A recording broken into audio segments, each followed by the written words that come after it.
O que leva um jovem rico, admirado por todos, a acordar numa prisão escura, tremendo de frio, cercado de nobres derrotados, e começar a rir? Francisco Bernardone tinha 21 anos quando tudo desmoronou. Ele não era um jovem qualquer, era o jovem de Assis, filho do comerciante mais próspero da cidade. Vestia as melhores roupas, liderava as festas da elite, gastava sem medo. Seu pai não economizava para mantê-lo no topo. Todo mundo queria estar perto dele. Mas algo dentro de Francisco não se encaixava.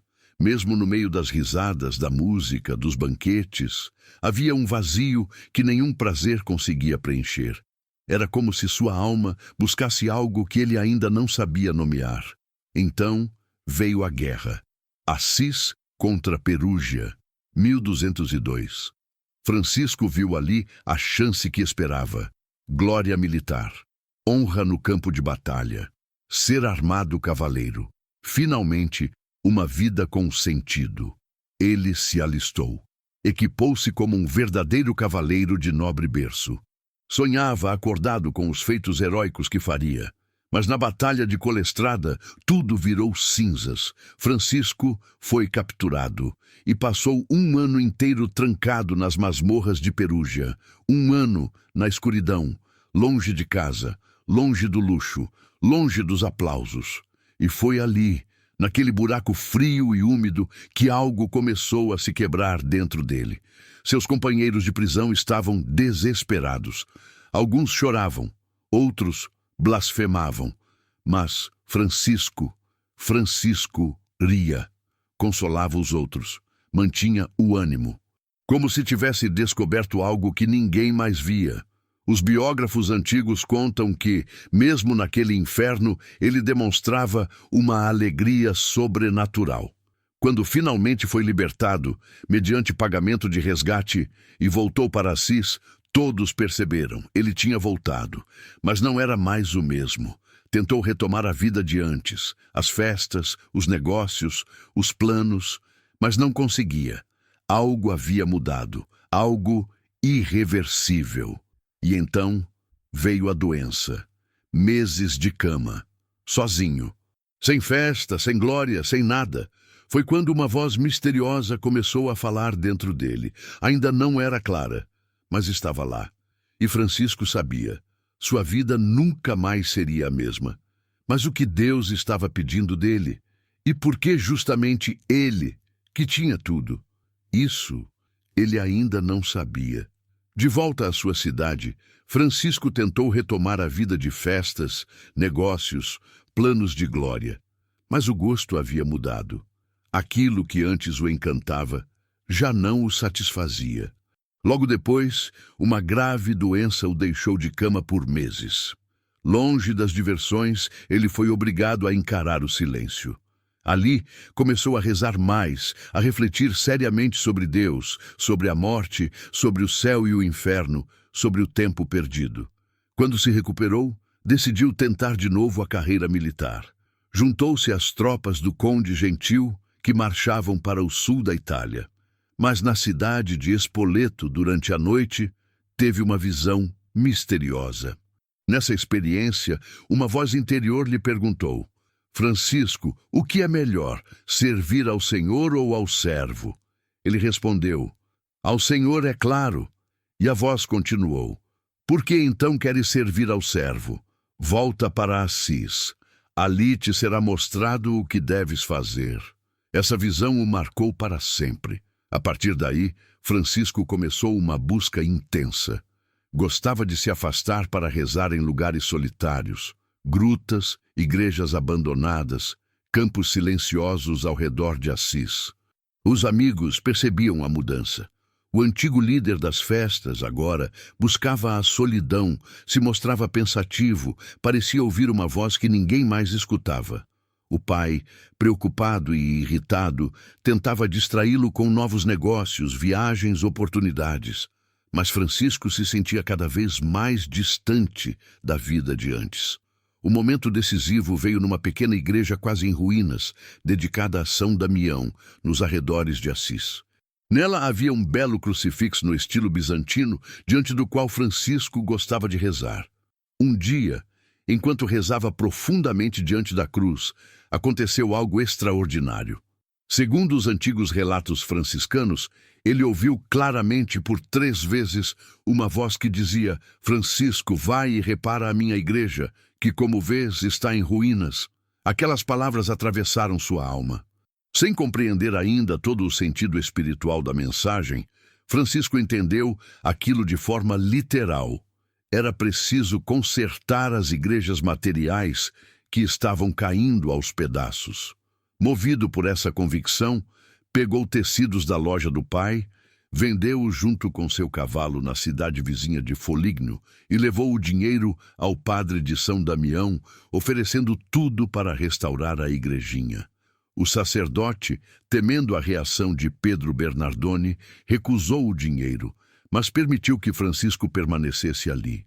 Quando o pai soube do ocorrido, ficou furioso.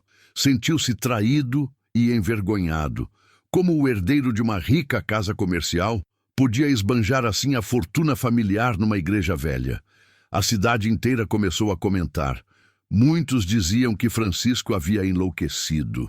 Alguns chegaram a atirar pedras nele nas ruas, mas ele continuava firme em sua decisão, mendigando pedras, azeite e o que fosse necessário para restaurar São Damião, trabalhando como simples operário.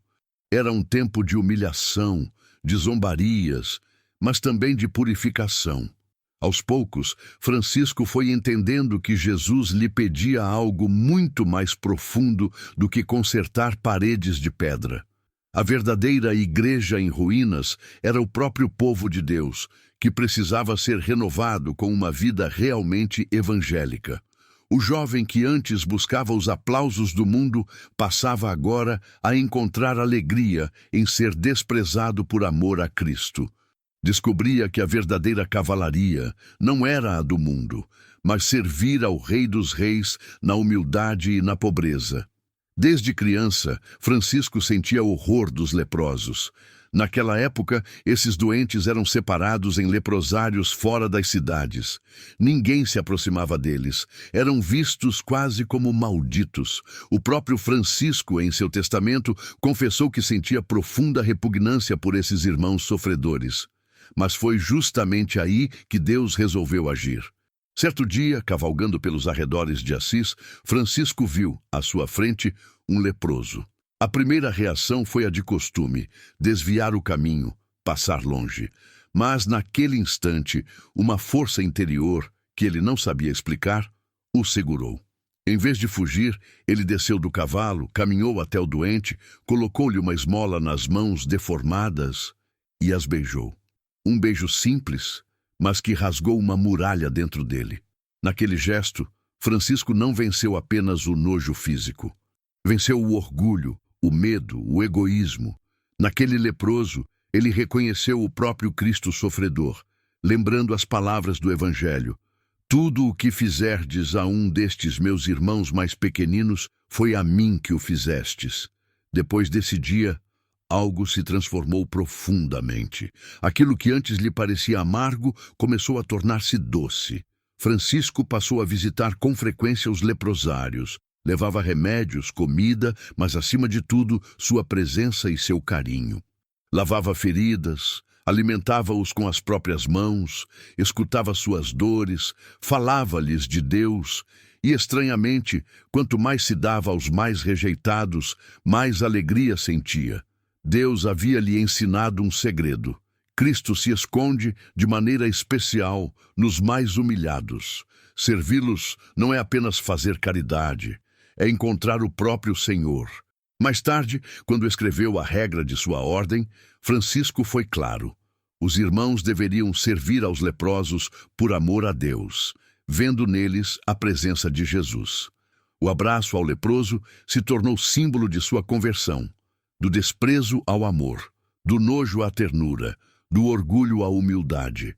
Entre tantos ensinamentos de São Francisco, um dos mais profundos é o episódio conhecido como A Perfeita Alegria, narrado nas Florezinhas de São Francisco. Uma vez, ele caminhava em pleno inverno com o irmão Leão, indo de Perúzia para a Porciúncula. O frio cortava, a chuva molhava as roupas, o vento castigava o rosto. No caminho, Francisco decidiu explicar ao companheiro o que era, para ele, a verdadeira felicidade.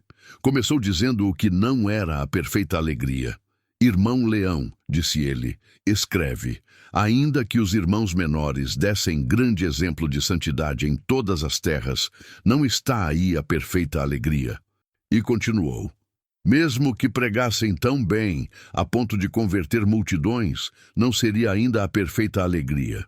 Mesmo que conhecessem todas as línguas, revelassem segredos de consciências, profetizassem o futuro, nada disso por si só seria a perfeita alegria.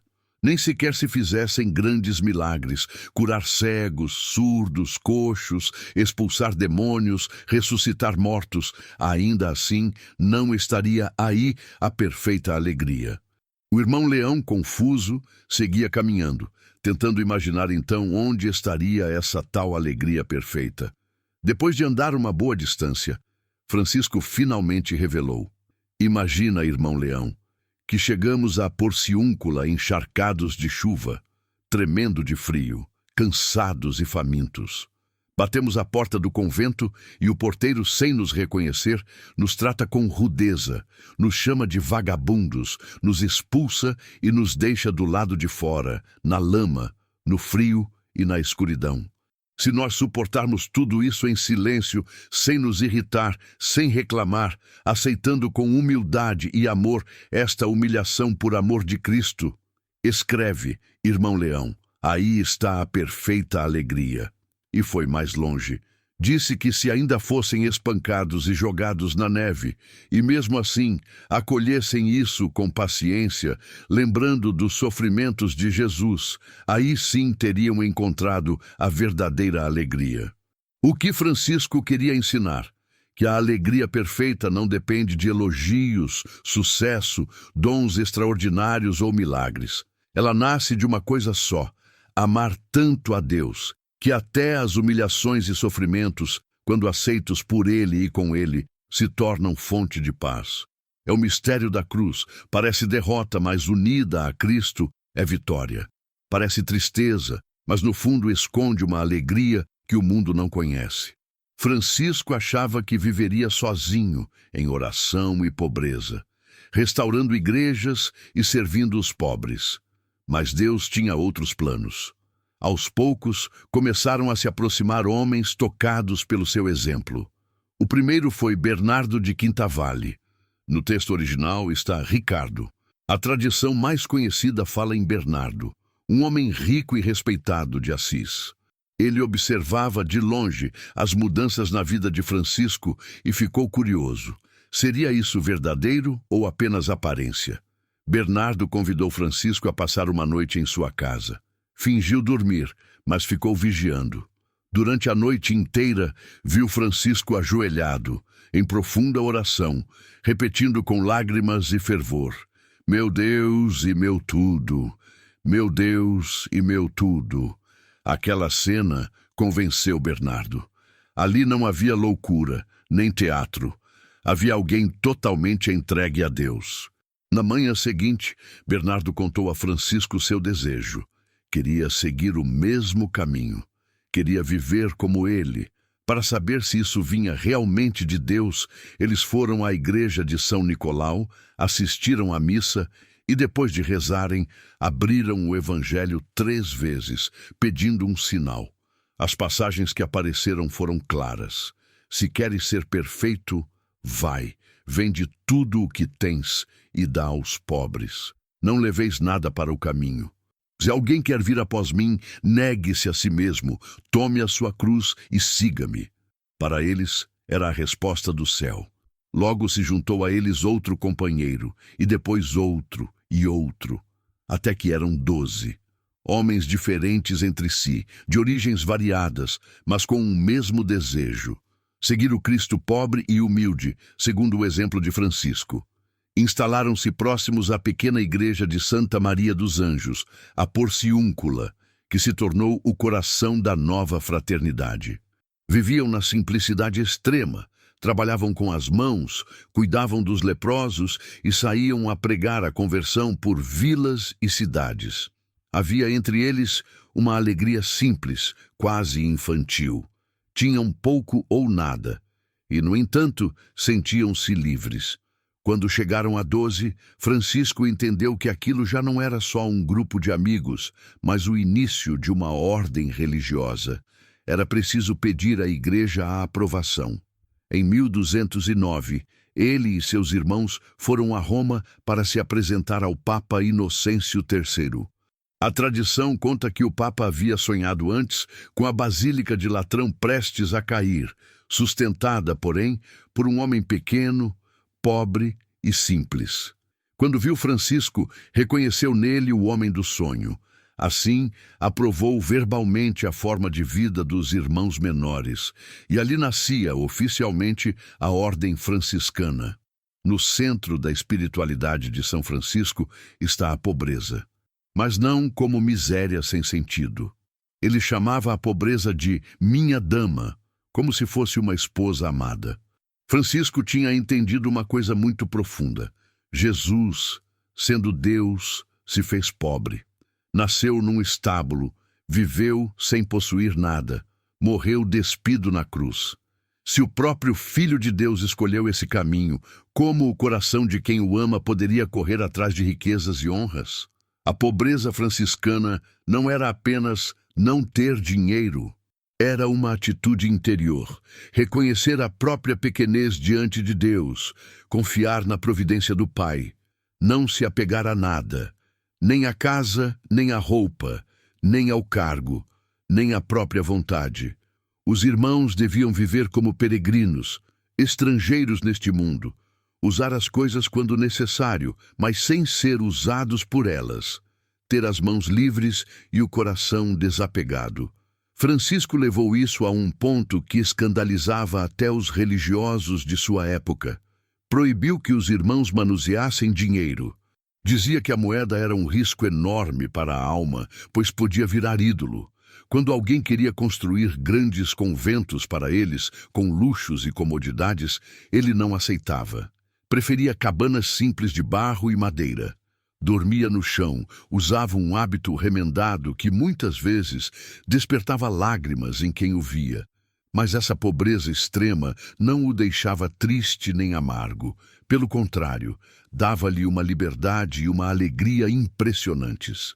Ele sabia, por experiência, que o Pai cuida das aves e das flores, e por isso ensinava os irmãos a não se preocupar exageradamente com o dia de amanhã. Quando havia trabalho, trabalhavam. Quando faltava, pediam esmola com humildade. E viam, muitas vezes, a providência de Deus agir de forma surpreendente. Um antigo texto chamado Sacrum Commercium descreve poeticamente o casamento espiritual entre Francisco e a dama pobreza. Nessa alegoria, a pobreza conta como havia sido fiel companheira de Cristo na terra, mas fora esquecida depois da sua ascensão, até que Francisco a acolheu novamente com amor. Para o pobre de Assis, a pobreza era o caminho mais direto para seguir Jesus, desde o presépio até a cruz. Esta é a minha cavalaria, esta é a minha glória e a minha honra, ele dizia. Não era romantismo humano, era amor concreto ao Cristo pobre. Entre os frutos mais belos do carisma franciscano está Santa Clara de Assis, a jovem nobre que se tornou discípula fiel de Francisco e fundadora do ramo feminino da ordem. Clara vinha de uma família importante de Assis. Desde muito nova, sentia no coração o chamado a se consagrar totalmente a Deus. Quando começou a ouvir as pregações de Francisco sobre penitência, pobreza e amor radical a Cristo, reconheceu naquele homem algo de profundamente verdadeiro. Temendo a oposição da família, Clara se encontrou secretamente com Francisco. Ele, que já conhecia a dor de enfrentar parentes contrários à vocação, soube guiá-la com prudência e firmeza. Por algum tempo, eles se falaram às escondidas, preparando o grande passo. Na noite do Domingo de Ramos de 1212, Clara saiu de casa em silêncio e foi até a Porciúncula. Ali foi recebida por Francisco e pelos irmãos, com tochas acesas na pequena igreja de Santa Maria dos Anjos. Diante do altar da Virgem, Clara entregou sua vida a Cristo. Recebeu das mãos de Francisco um hábito simples e teve seus belos cabelos cortados, sinal de renúncia ao mundo e entrega total a Deus.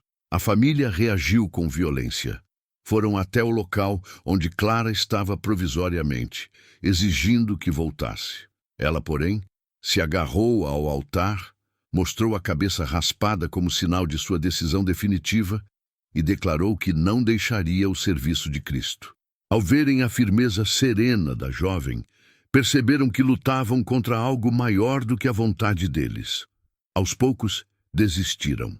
Pouco tempo depois, sua irmã Inês, chamada de Joana no texto anterior, mas conhecida na tradição como Inês de Assis, também decidiu seguir o caminho da pobreza. Ao tentarem arrastá-la para fora do mosteiro, ocorreu um prodígio. Inês tornou-se tão pesada que vários homens não conseguiram movê-la. Era como se Deus próprio dissesse: "Ela é minha".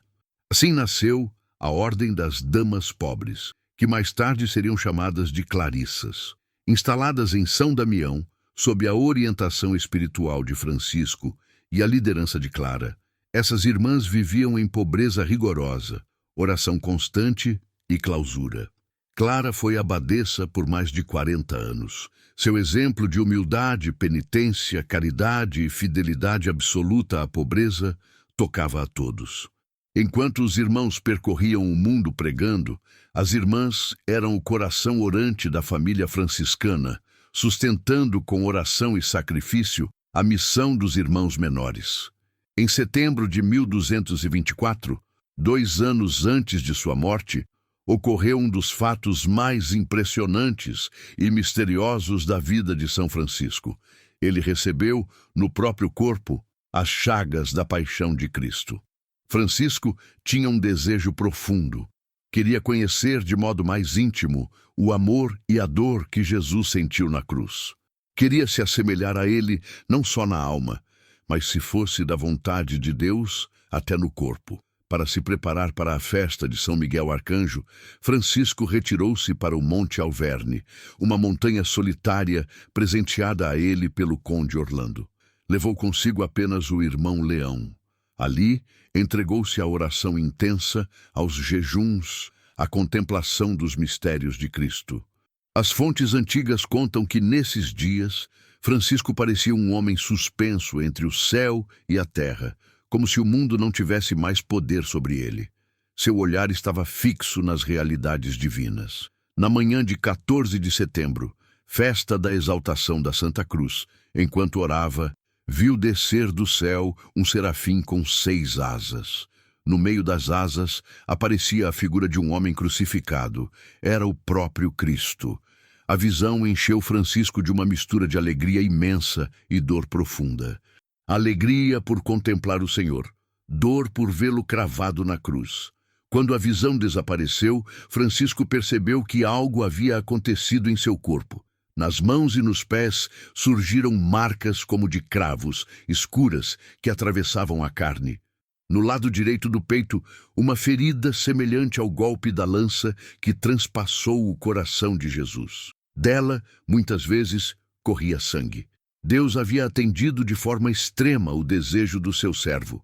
O marcara com os sinais de sua própria paixão. As chagas ficaram em Francisco até sua morte, causando dores contínuas, mas também uma alegria secreta. Eram para ele um selo de união total com Cristo crucificado. Depois de sua morte, as chagas foram examinadas por muitos, médicos, religiosos e até o Papa puderam ver. Testemunhos sérios e numerosos confirmaram o prodígio. Para a Igreja, aquilo foi um sinal claro.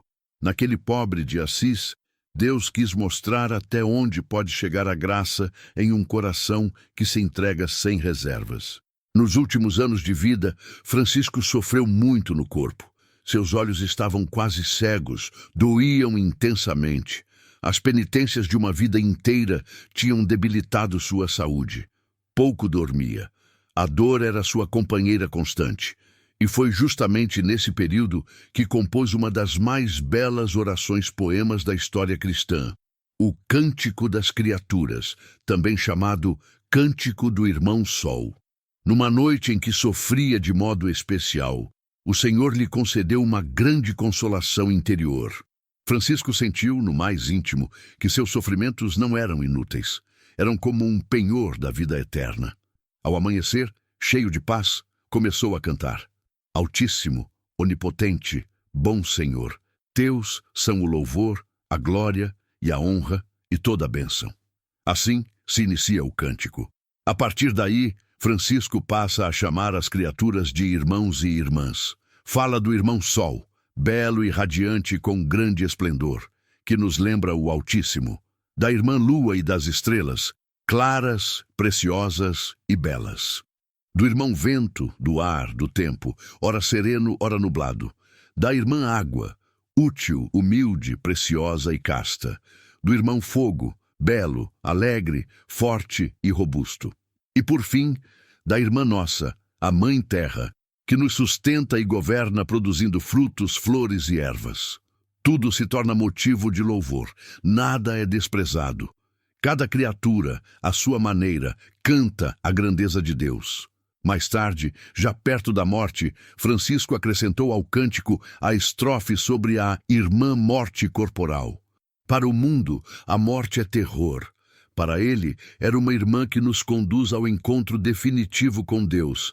Bem-aventurados os que ela encontrar em tua santíssima vontade, porque a morte segunda não lhes fará mal. O cântico é quase um resumo poético da alma de Francisco. Humildade, gratidão, confiança, amor à criação, aceitação da dor, esperança na vida eterna.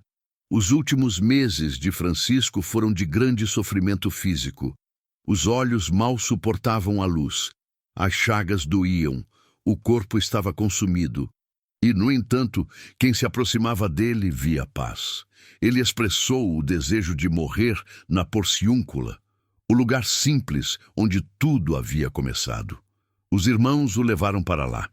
O caminho, de certa forma, se tornou uma procissão espiritual. Por onde passavam, o povo se aproximava, chorando, pedindo bênçãos. Ao avistar Assis pela última vez, pediu que parassem e que voltassem seu leito em direção à cidade. Mesmo quase cego, quis abençoar a terra que tinha sido cenário de sua conversão e de sua missão. Bendita sejas por Deus, cidade santa, disse com voz fraca, mas cheia de carinho, porque por ti se salvarão muitas almas, e em ti habitarão muitos servos do Altíssimo. Na Porciúncula, Francisco se preparou para morrer do mesmo jeito que viveu, seguindo o Evangelho. Pediu que lessem para ele a Paixão segundo São João, especialmente o trecho em que Jesus, sabendo que sua hora havia chegado, amou os seus até o fim. Depois, imitando o Mestre na última ceia, quis lavar os pés dos irmãos, embora quase não tivesse forças. Esse gesto comoveu profundamente seus filhos espirituais. Quando perguntavam se sofria muito, respondia: todas as minhas dores eu as ofereço ao Senhor Jesus Cristo. É doce e agradável para mim sofrer por amor dele. E pedia aos irmãos que não chorassem como quem não tem esperança, mas louvassem a Deus. Na tarde de 3 de outubro de 1226, sentindo que a hora chegara, pediu para ser colocado nu sobre a terra nua. Queria partir como veio, pobre, despojado de tudo. Recitou o Salmo 142. Com minha voz clamei ao Senhor, tira da prisão a minha alma, para que eu louve o teu nome. Enquanto pronunciava essas palavras, sua alma se elevou serenamente ao encontro daquele que ele havia amado em cada passo de sua vida. A morte de Francisco não foi o fim de sua missão, mas o início de uma nova fase, agora a partir do céu. A fama de sua santidade era tão grande que apenas 2 anos depois de sua morte, em 16 de julho de 1228, o Papa Gregório IX o canonizou solenemente em Assis. Desde logo, muitos começaram a experimentar graças por sua intercessão. Os relatos daquela época falam de pessoas curadas ao tocar suas relíquias ou ao invocar seu nome com fé, cegos que voltavam a enxergar, paralíticos que andavam, leprosos curados, possessos libertos do poder do mal. Mas havia também milagres mais profundos, conversões impressionantes, pecadores endurecidos que, ao escutar sua história, mudavam de vida, agiotas que devolviam o que haviam roubado, inimigos que se reconciliavam, jovens desorientados que encontravam sua vocação. A devoção a São Francisco se espalhou por toda a Europa e mais tarde pelo mundo, acompanhando os missionários franciscanos. Igrejas, capelas e imagens começaram a surgir em todos os cantos. O povo se sentia próximo dele. Não o via como um santo distante, inacessível, mas como um irmão que conhecia de perto as dores humanas, a doença, o desprezo, a pobreza, as lutas interiores.